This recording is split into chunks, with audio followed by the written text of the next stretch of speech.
Hola, ¿qué tal amigos de Mundo X? El día de hoy te traemos, gracias a un confidente, que no diremos su nombre, una parte de la historia de un hombre pequeño de tamaño pero grande de corazón. Gobernó uno de los caseríos más bravos de la isla.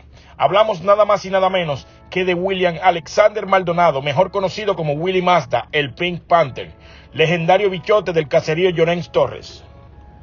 Viví por mi pensar y por mi manera de actuar. Todo lo que quería yo mismo lo tenía que alcanzar y fui escalando.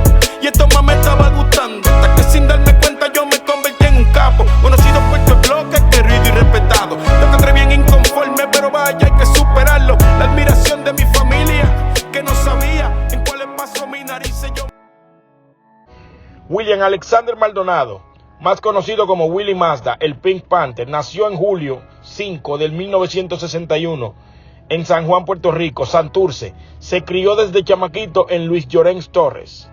Con el paso del tiempo y pasando por todos los niveles callejeros, se hizo con el control de Llorens Torres, convirtiéndose en uno de los bichotes más grandes que tenía el control.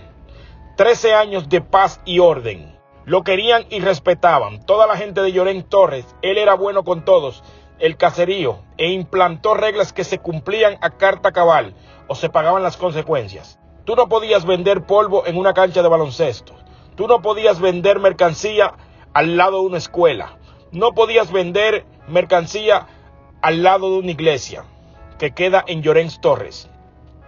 Siempre hubo envidia porque los de calle 4 querían tumbar a Willie Mazda, el Pink Panther, para el tiempo de Víctor Ayala, mejor conocido como Vitín Habichuelita.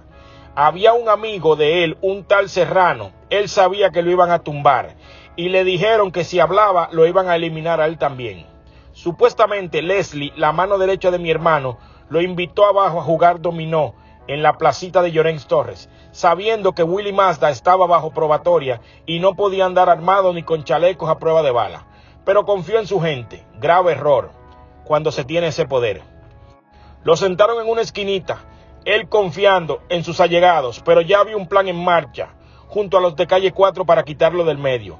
Y ahí es cuando lo tumban y le robaron el Volvo 740. De 28 impactos, perdió la vida. Marzo 28 de 1993. Los compañeros de él fueron Bruce Lee, la difunta Marta, Papito Prefecto, Félix Verdejo. Cuando tumbaron a Willie Mazda, ahí es cuando eso en Llorens Torres se puso feo, porque comenzaron a gobernar la nueva generación que rompió todos los códigos. Willie estuvo preso en el Oso Blanco, eso era para los 80, por un caso de venta y conspiración y de armas. Recuerdo a su madre yendo para la corte en Puerto Rico, en San Juan, por ese caso, porque las autoridades no sabían cómo él hacía su dinero. Lo que no sabían era que él trabajaba en Nueva York. Allá afuera lo llamaban el Pink Panther en Nueva York. No solo era bichote, también traficaba internacionalmente. En un caso sin precedentes, una vez su madre lo defendió en la corte y le ganó un caso sobre conspiración, pero lamentablemente poco tiempo después lo tumbaron. Lo estaban acusando de una baja o pérdida de vida, pero no lograron arrestarlo. En 1993 tumbaron a Willie Mazda. Le tenían una envidia grandísima. Eso fue un quítate tú para ponerme yo. Lo que sí era cierto es que Willie Mazda tenía el control más grande que cualquiera pudo tener en Llorens Torres, y desde joven, 13 años, desde el 1980 hasta el 1993.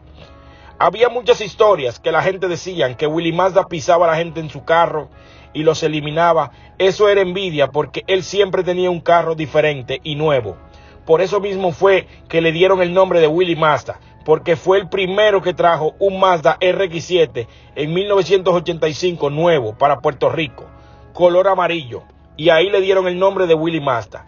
Y la guerra que tuvo siempre eran con los de playita. Me dicen que él tumbó gente, pero no fue por gusto, era porque lo querían eliminar para bajarlo del trono. La persona que cuenta tenía 15 años cuando lo tumbaron. Fue un hombre de valor y nunca se dejó. Nunca chivateó a nadie.